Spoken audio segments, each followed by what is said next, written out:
हमारा समाज ऐसा है, एक हीन भावना से देखने लग जाता है उस परिवार को, जैसे उन्होंने नहीं, हमने बलात्कार किया है।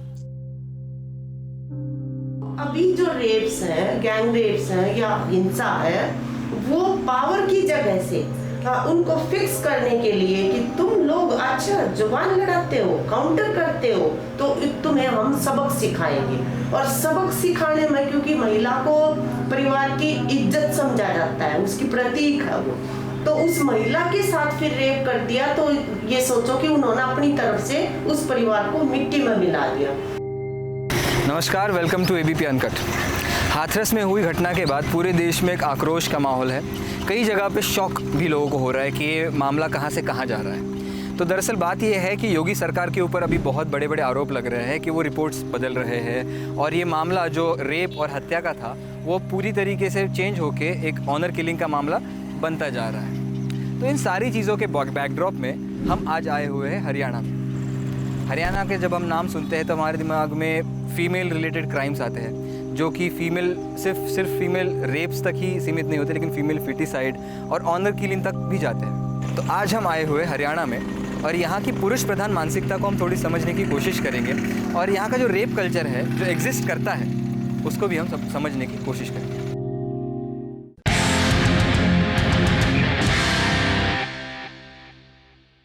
और भाई सबकी सामर्थ्य नहीं होती ऐसे, तो अब कहाँ से लगाओगे? थोड़ा यूं सोच से हमारी लड़की ना आए हो तो बढ़िया है। बाकी मेरे घर लड़की है और लड़की हुई थी और मैंने 10 किलो रसगुल्ले भी बांटे और प्रभु देता तो उसकी भी खुशी होती। पर मेरी भी ये है कि भाई चलो एक हो गई, और ज्यादा मैं भी इच्छुक नहीं हुई समाज को देखती हुई मेरे लड़कियां लेने लग जा।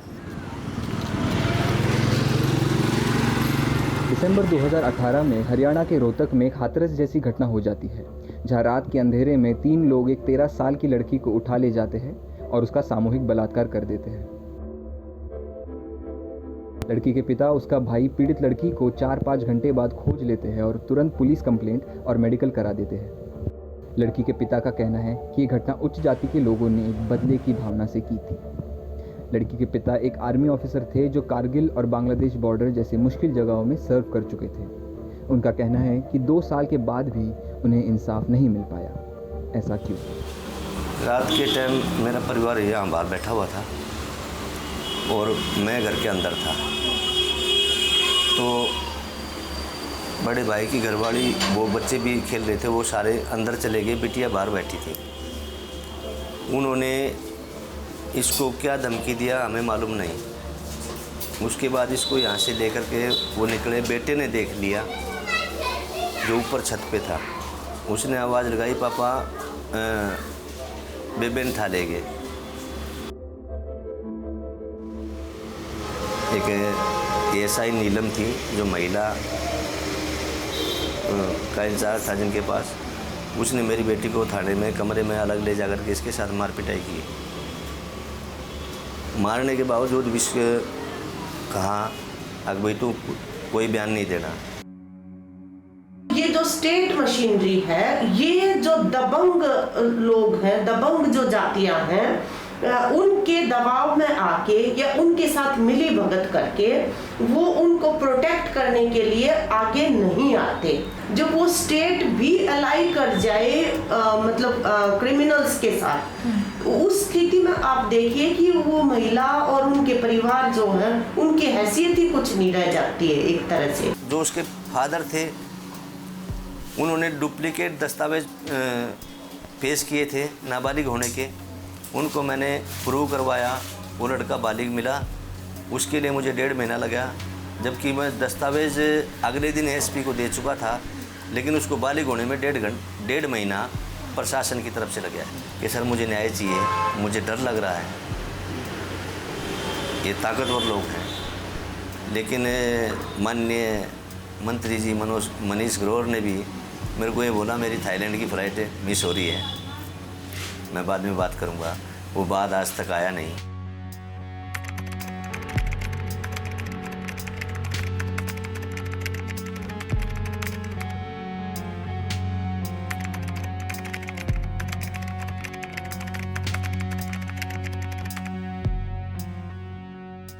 करने को तो बेटी बचाओ बेटी पढ़ाओ, लेकिन जब वही खट्टर जो बीजेपी से आते हैं, बीजेपी के राज्य के अध्यक्ष हरियाणा के अंदर, उनका बेटा जो है वर्णिका कुंडू रात को जो अपना काम करके आ रही थी, एक लड़की चंडीगढ़ में शराब के नशे में 2 जनों ने उसको फॉलो किया, उसकी गाड़ी का जो है खिड़की खोलने की कोशिश की और उसको मतलब वो असॉल्ट करना चाहते थे रात को। उस समय पे हमने ये देखा कि पूरी सरकार, पूरी कैबिनेट बेटी को बचाने की बजाय बेटे को बचाने के लिए थाने में मौजूद थी। मतलब विधान है कि 6 महीने के अंदर उसको रिजल्ट मिलना चाहिए।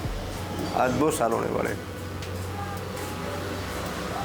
मैं आज भी फोटो के चक्कर काटता हूँ। बड़े बड़े नेता बोलते हैं कि हम फौजी के लिए कर रहे हैं, फौजी देश की रक्षा कर रहा है। जब फौज की हमारे बच्चे सुरक्षित नहीं है तो हम क्या देश की सुरक्षा करेंगे? क्या क्या देश ने हमारे लिए?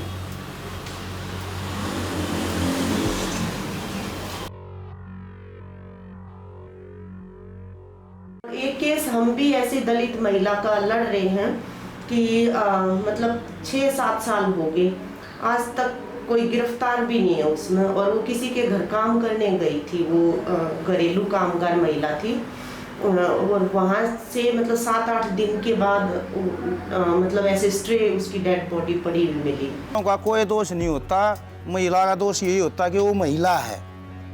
अगर एक संपन्न परिवार है उसको छेड़ते हुए आदमी 10 बार सोचेगा, और एक बिल्कुल गरीब परिवार है, उसकी कोई बैक नहीं है, उसको छेड़ते हुए डरता नहीं आदमी। आज सुबह हम हरियाणा आए और एक माइंडसेट के साथ, एक प्रिजम्पशन के साथ आए थे कि यहाँ के लोगों की मानसिकता थोड़ी पुरुष प्रधान है, औरतों को कम लेखने वाली यहाँ की मानसिकता। खैर ये बात तो सच है कि यहाँ के लोगों की मानसिकता पुरुष प्रधान है, लेकिन दूसरी ओर आज हम रोहतक के पास वाले एक गांव में खड़े हैं। यहाँ पे हमने लोगों से बात की, कई ओपिनियंस जानने को मिले, यहाँ पे लोगों में अवेयरनेस देखने को मिले। एक पॉजिटिव साइन है कि लोगों ने कहा कि फीमेल फिटिसाइड, जो गर्भ में ही लड़की की हत्या हो जाती है, वो गलत है, रेप गलत है। और साथ ही साथ उन्होंने ये भी कहा कि इसके साथ अगर आप इंटीरियर्स में जाएंगे, उन्होंने ये बात कैमरा पे नहीं कही, लेकिन उन्होंने ये कहा कि आप इंटीरियर्स में जाएंगे, गाँव में जाएंगे, तो आज भी लोग ये तक कहने को राज़ी है कि रेप में महिला की भी गलती होती है। तो खैर ये दोनों चीज़ें आज भी एग्जिस्ट करती है। हरियाणा पेट्रियार्कल सोसाइटी तो है, लेकिन कुछ पॉजिटिव साइंस हमें देखने मिले। दूसरी ओर एक और परिवार से हमने मुलाकात की, जिस परिवार में 2 साल पहले 2018 में एक रेप की घटना हुई थी और आज 2 साल बाद भी उनको इंसाफ नहीं मिला है।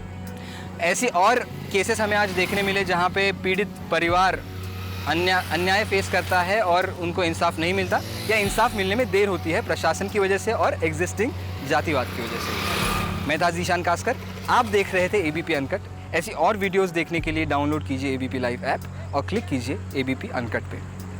ABP न्यूज़ आपको रखे आगे।